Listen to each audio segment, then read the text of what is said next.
सभी बच्चों को जय हिंद। मैं सुरेश उके, व्याख्याता, शासकीय बहुउद्देशीय बालक उच्चतर माध्यमिक विद्यालय कोंटा, जिला सुकमा, छत्तीसगढ़। बच्चों, आज हम कक्षा 12वीं विषय राजनीति विज्ञान अध्याय 13 भारत के वैदेशिक संबंध के महत्वपूर्ण प्रश्नों का अभ्यास करेंगे। प्रश्न क्रमांक 1, विदेश नीति का अर्थ लिखिए। उत्तर, प्रत्येक देश की सरकार अपने राष्ट्रीय हितों को ध्यान में रखकर दूसरे देशों के साथ जो संबंध स्थापित करने के लिए तथा अन्य प्रश्नों पर अपना दृष्टिकोण स्पष्ट करने के लिए कुछ नीतियों का निर्धारण करती है। इन्हीं नीतियों को विदेश नीति कहा जाता है। प्रश्न क्रमांक 2, भारत के विदेश नीति के सिद्धांत लिखिए। उत्तर, भारत की विदेश नीति के संवैधानिक सिद्धांत। भारतीय संविधान के अनुच्छेद 51 में अंतर्राष्ट्रीय शांति और सुरक्षा के लिए राज्य के नीति निर्देशक सिद्धांत के हवाले से कहा गया है कि राज्य पहला, अंतर्राष्ट्रीय शांति और सुरक्षा की अभिवृद्धि का प्रयास करेगा। दूसरा, राष्ट्रों के बीच न्याय संगत और सम्मानपूर्ण संबंधों को बनाए रखने का प्रयास करेगा। तीसरा, संगठित लोगों के एक दूसरे के व्यवहारों में अंतर्राष्ट्रीय विधि और संधि बाध्यताओं के प्रति आदर बढ़ाने का प्रयास करेगा। चौथा, अंतर्राष्ट्रीय विवादों को मध्यस्थता के माध्यम से निपटाने के लिए प्रोत्साहन देने का प्रयास करेगा। प्रश्न क्रमांक 2, भारतीय विदेश नीति के प्रमुख आदर्श व उद्देश्य लिखिए। उत्तर, भारत की वैदेशिक नीति के प्रमुख आदर्श व उद्देश्य इस प्रकार है। पहला, अंतर्राष्ट्रीय शांति और सुरक्षा के लिए यथासंभव प्रयास करेगा। दूसरा, अंतर्राष्ट्रीय विवादों को मध्यस्थता द्वारा निपटाए जाने की नीति को यथासंभव प्रोत्साहन देगा। तीसरा, सभी राज्यों एवं राष्ट्रों के मध्य परस्पर सम्मानपूर्ण संबंध बनाए रखना।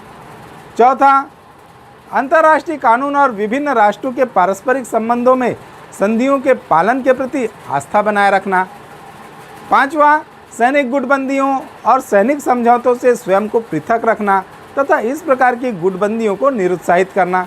छठवां, उपनिवेशवाद के प्रत्येक रूप का उग्र विरोध करना।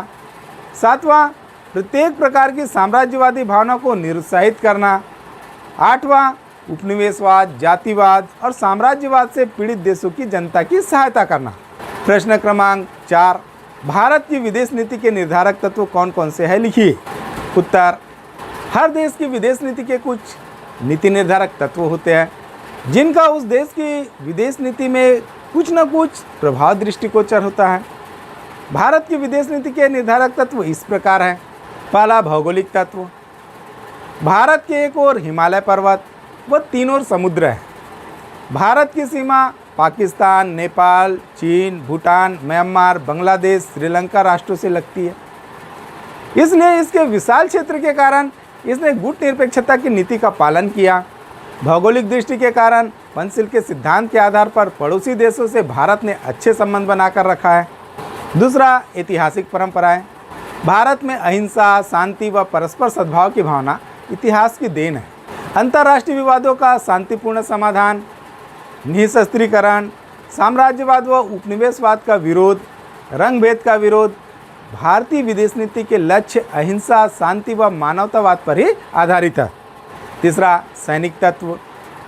प्रत्येक देश की विदेश नीति का सबसे बड़ा लक्ष्य अपनी सुरक्षा को सुदृढ़ करना और बाहरी आक्रमणों से देश की रक्षा करना होता है। सैनिक दृष्टि से निर्बल देश अपनी स्वतंत्र विदेश नीति का निर्धारण नहीं कर सकता, उसे दूसरों पर निर्भर रहना पड़ता है। भारत की सैनिक दृष्टि से निर्बल स्थिति ने ही उसे विश्व के सभी राष्ट्रों से मैत्रीपूर्ण संबंध बनाए रखने और गुट निरपेक्षता की नीति को अपनाने के लिए बाध्य किया। चौथा, विचारधाराओं का प्रभाव। भारत की विदेश नीति के निर्धारण में शांति और अहिंसा, सहिष्णुता, सह अस्तित्व, उदारता और सद्भाव के विचारों पर गांधी एवं नेहरू के विचारों का प्रभाव स्पष्ट रूप से देखने को मिलता है।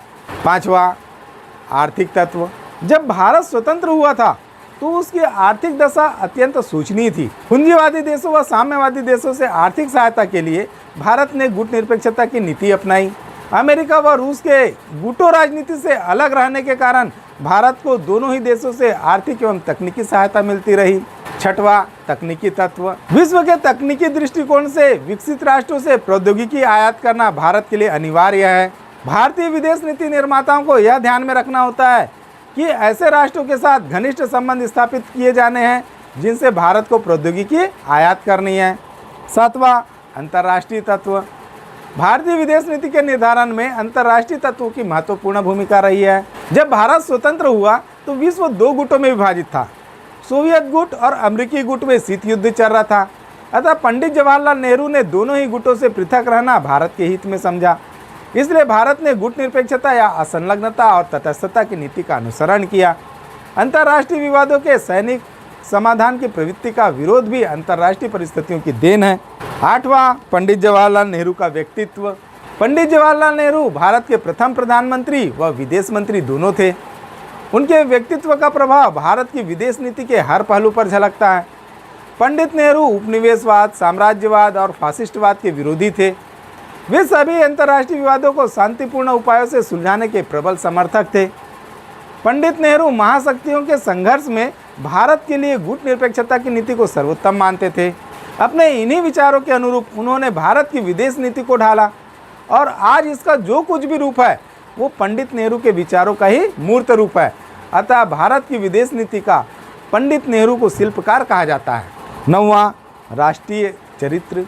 राष्ट्रीय चरित्र विदेश नीति के निर्धारक तत्वों में एक महत्वपूर्ण तत्व है।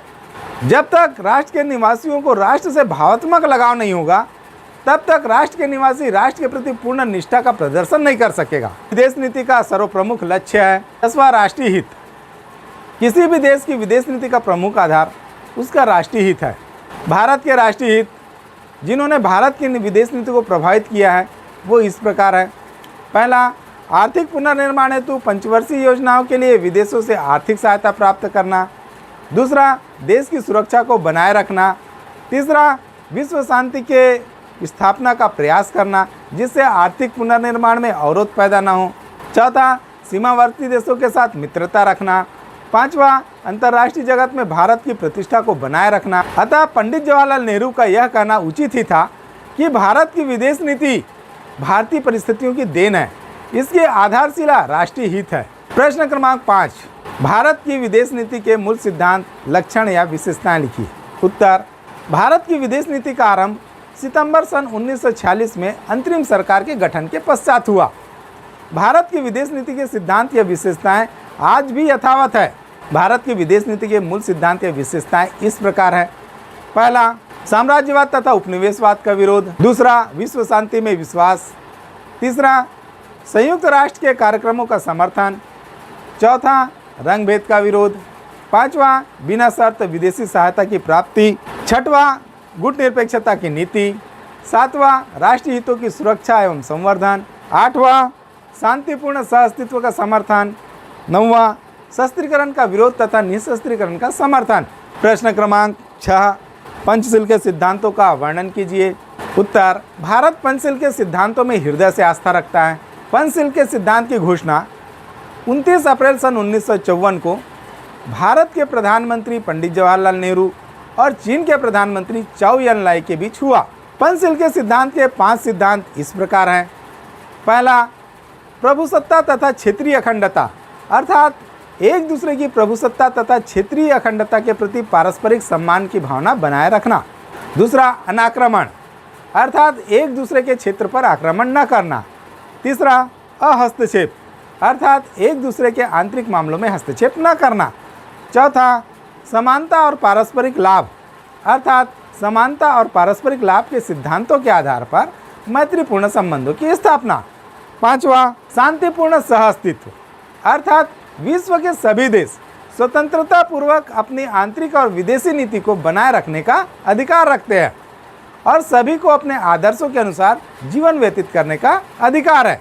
पंचशील के सिद्धांत को विश्व के सभी देशों ने मान्यता दी। प्रश्न क्रमांक 7, भारतीय विदेश नीति की समीक्षा कीजिए। उत्तर, भारतीय विदेश नीति के संबंध में 2 तरह के विचारक हैं। कुछ विचारकों का कहना है कि भारतीय विदेश नीति पूर्णतः असफल रही है। कुछ विचारकों का मत है कि भारतीय विदेश नीति समय के अनुरूप सफल रही है। भारतीय विदेश नीति के आलोचक इस आधार पर भारत की विदेश नीति को असफल बताते हैं। पहला, आलोचकों का कहना है कि भारतीय विदेश नीति राष्ट्रीय हितों की सुरक्षा में असफल रही है। आज भी चीन और पाकिस्तान ने हमारे सैकड़ों वर्ग मील प्रदेश को दबा रखे हैं। दूसरा, कुछ आलोचकों का कहना है कि भारत की गुटनिरपेक्षता कोरा ढोंग है। हमारी विदेश नीति का झुकाव कभी पश्चिमी देशों की ओर रहा है तो कभी सोवियत संघ की ओर रहा है।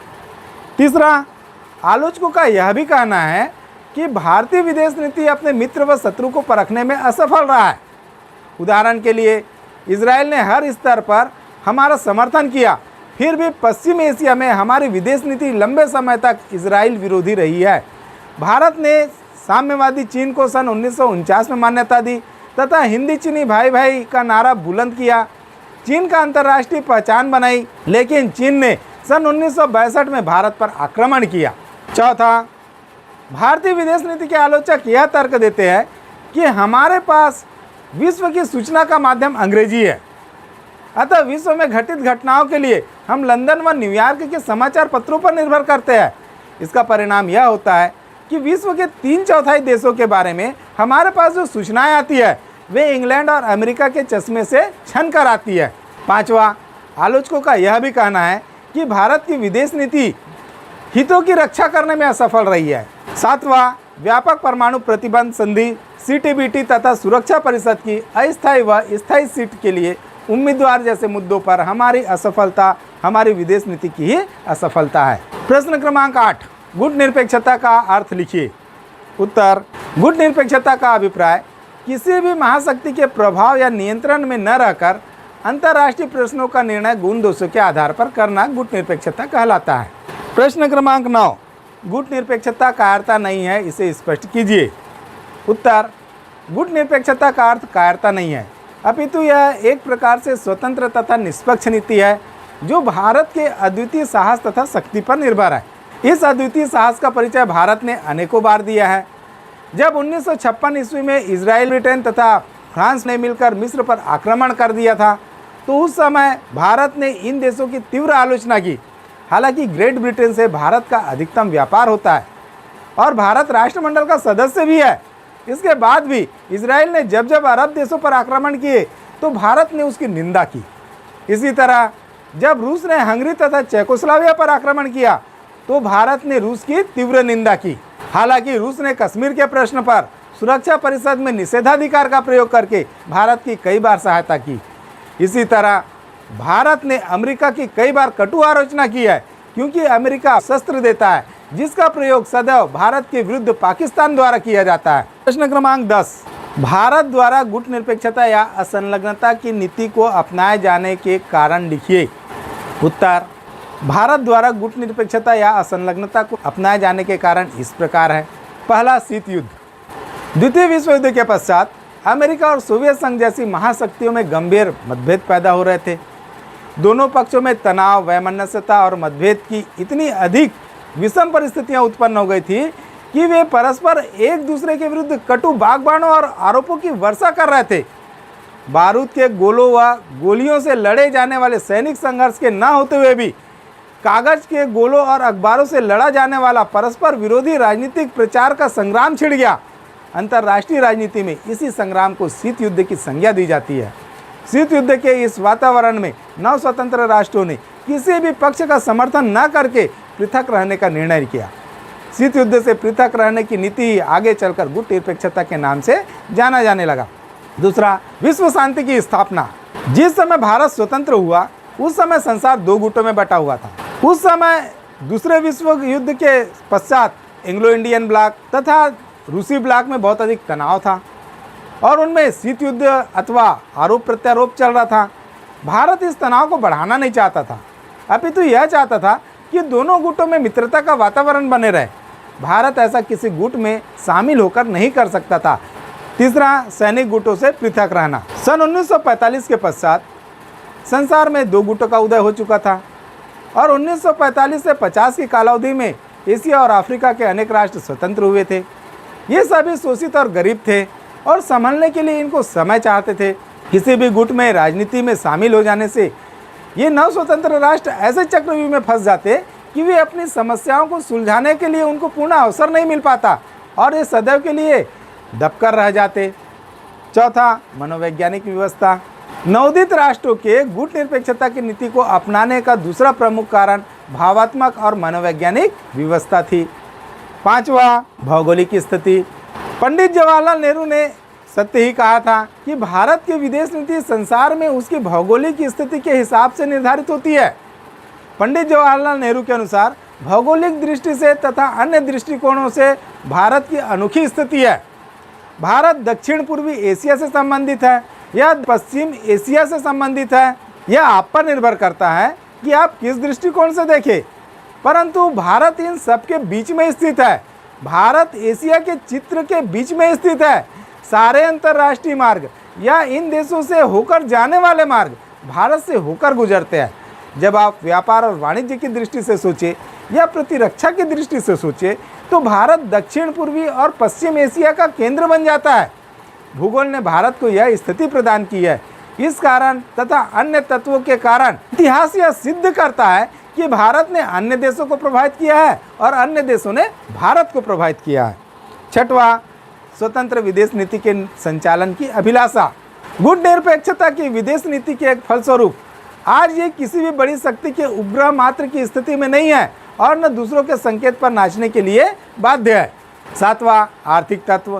प्राय सभी गुटनिरपेक्ष देश आर्थिक दृष्टि से पिछड़े हुए थे और अब भी पिछड़े हुए हैं और उनका रहन सहन का स्तर नीचा है। अतः उनकी विदेश नीति का एक प्रमुख ध्येय स्वभावतः त्वरित आर्थिक विकास को बढ़ावा देना था। आठवां, अंतर्राष्ट्रीय क्षेत्र में गतिरोध को दूर करने तथा अपने स्वतंत्र व्यक्तित्व को उन्नत करने की भारत की इच्छा। नौवां, नैतिक दृष्टिकोण। नैतिक दृष्टिकोण से यदि हम देखें तो दोनों गुटों में कोई न कोई कमी अवश्य दिखाई देती है। दोनों ही शस्त्रास्त्रों की होड़ में लगे हुए हैं। दोनों ही निरंतर अपनी सैनिक शक्ति बढ़ा रहे हैं। दोनों ही गुट विस्तारवादी में विश्वास करते हैं। अब अमेरिका पाकिस्तान को अफगानिस्तान के नाम पर जबरदस्त सैनिक सहायता दे रहा है जो भारत के विरुद्ध प्रयोग होगी।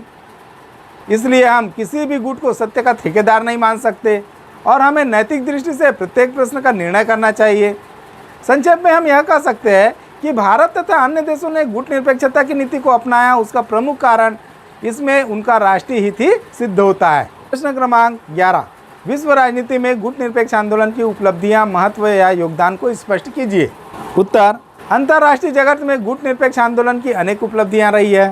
पहला, विश्व शांति के क्षेत्र में संयुक्त राष्ट्र संघ का भरपूर सहयोग किया गया है। दूसरा, दोनों महाशक्तियों के बीच चल रहे शीत युद्ध को समाप्त करने में गुट निरपेक्ष आंदोलन ने सहयोग प्रदान किया है। तीसरा, अंतर्राष्ट्रीय जगत में तृतीय शक्ति के रूप में गुट निरपेक्ष देश उभरा, इससे तीसरा विश्व युद्ध का खतरा टला। चौथा, निःशस्त्रीकरण के क्षेत्र में गुट निरपेक्ष देशों ने महत्वपूर्ण भूमिका का निर्वहन किया। पांचवा, अविकसित राष्ट्रों के मध्य आर्थिक सहयोग एवं विकास में गुट निरपेक्ष राष्ट्रों का महत्वपूर्ण योगदान रहा है। छठवां, नवोदित राष्ट्रों को महाशक्तियों के जाल से बचाकर स्वतंत्र विकास का अवसर प्रदान किया गया। सातवां, गुट निरपेक्ष आंदोलन ने नवोदित राष्ट्रों को स्वतंत्र रूप से विदेश नीति का निर्धारण करने की प्रेरणा दी। प्रश्न क्रमांक 12, गुट निरपेक्ष आंदोलन की असफलताएं लिखिए। उत्तर, गुट निरपेक्ष आंदोलन की अनेक असफलताएं रही है जिनमें कुछ इस प्रकार है। पहला, गुट निरपेक्ष आंदोलन अंतर्राष्ट्रीय राजनीति को एक नई दिशा देने में असफल रहा है। दूसरा, गुट निरपेक्षता से ही राष्ट्रीय सुरक्षा स्थापित नहीं हो सकती। भारत चीन सन 1962 के युद्ध के समय अनेक गुट निरपेक्ष राष्ट्रों की भारत के साथ कोई सहानुभूति नहीं थी। अनेक पश्चिमी राष्ट्रों ने त्वरित भारत की सहायता के लिए हाथ बढ़ाया जबकि वे राष्ट्र इस आंदोलन के सदस्य नहीं थे।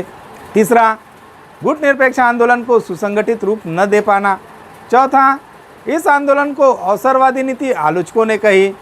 पांचवा, गुट निरपेक्ष राष्ट्रों के हितों में टकराव देखा गया। छठवां, गुट निरपेक्ष आंदोलन एक नैतिक आंदोलन है। सातवां, अनेक गुट निरपेक्ष राष्ट्र महाशक्तियों से सैनिक, आर्थिक और तकनीकी सहायता लेते रहे हैं। आठवां, अनेक ऐसे राष्ट्र जो इसके सदस्य बने हुए हैं जिनका गुट निरपेक्षता पर कोई विश्वास ही नहीं है। प्रश्न क्रमांक 13, चीन द्वारा भारत पर आक्रमण करने के कारण लिखिए। उत्तर, चीन द्वारा भारत पर आक्रमण के कारण इस प्रकार है। पहला, चीन विस्तारवादी नीति का प्रदर्शन करना चाहता था। दूसरा, तिब्बत के प्रति भारतीय नीति से चीन नाराज था।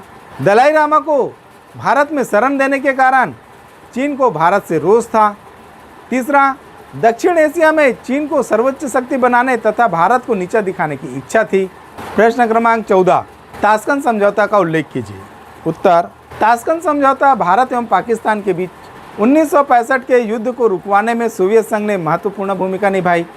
उसके प्रयासों से भारत एवं पाकिस्तान के बीच ताशकंद समझौता हुआ, जिसके मुख्य प्रावधान इस प्रकार हैं। पहला, दोनों पक्षों का यह प्रयास रहेगा कि संयुक्त राष्ट्र के घोषणा पत्र के अनुसार दोनों देशों में मधुर संबंध बने रहें।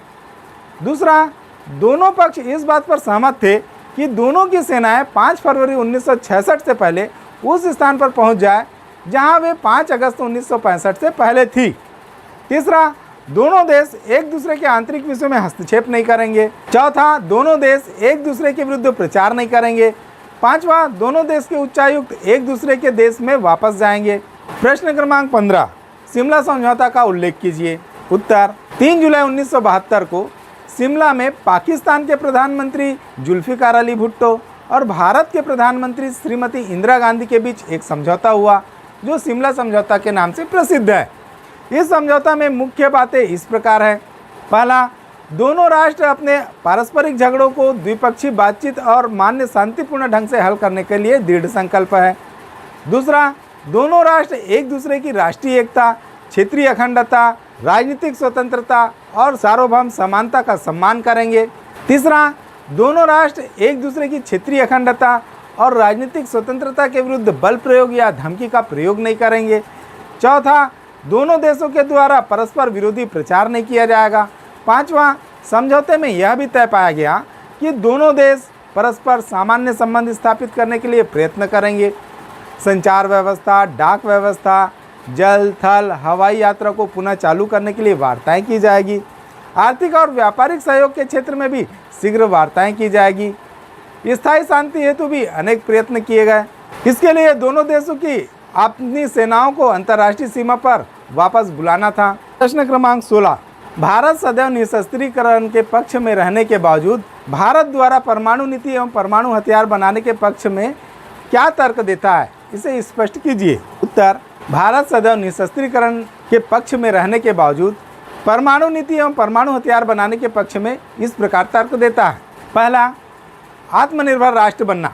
भारत परमाणु नीति एवं परमाणु हथियार बनाकर एक आत्मनिर्भर राष्ट्र बनना चाहता है।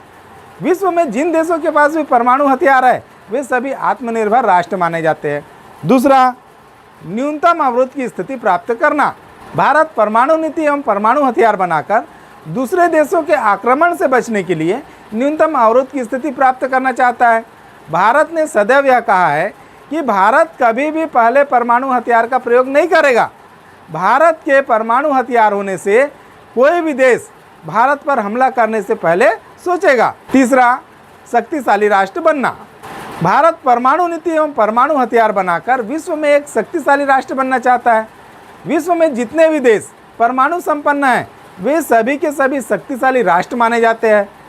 इसके साथ ही परमाणु हथियारों की धारणा से भारत में केंद्रीय शक्ति और अधिक मजबूत एवं शक्तिशाली होती है, जो कि देश के लिए बहुत आवश्यक है, क्योंकि जब कभी भी भारत में केंद्रीय सरकार कमजोर हुई है भारत को नुकसान उठाना पड़ा है। चौथा, प्रतिष्ठा प्राप्त करना। भारत परमाणु नीति एवं परमाणु हथियार बनाकर विश्व में प्रतिष्ठा प्राप्त करना चाहता है, क्योंकि विश्व के सभी परमाणु संपन्न राष्ट्रों को आदर एवं सम्मान की दृष्टि से देखा जाता है। पांचवा, भारत द्वारा लड़े गए युद्ध। भारत ने समय समय पर 1962, 1965 तथा 1971 एवं 1999 में युद्धों का सामना किया। युद्धों में होने वाली आर्थिक हानि से बचने के लिए भारत परमाणु हथियार प्राप्त करना चाहता है। छठवां, 2 पड़ोसी देशों के पास परमाणु हथियार होना। भारत के लिए परमाणु नीति एवं परमाणु हथियार बनाना इसलिए भी आवश्यक है क्योंकि भारत के 2 पड़ोसी देश चीन और पाकिस्तान के पास परमाणु हथियार हैं और इन देशों ने भारत के साथ युद्ध भी लड़ा है। अतः भारत को अपनी सुरक्षा के लिए परमाणु हथियार बनाने का हक है। तो बच्चों, इसी के साथ ही हमारी आज की यह क्लास यहीं पर समाप्त होती है। मैं उम्मीद करता हूँ आपको मेरी क्लास पसंद आई होगी। इसे ज़्यादा से ज़्यादा लाइक करें, शेयर करें और सब्सक्राइब करें। धन्यवाद। जय हिंद।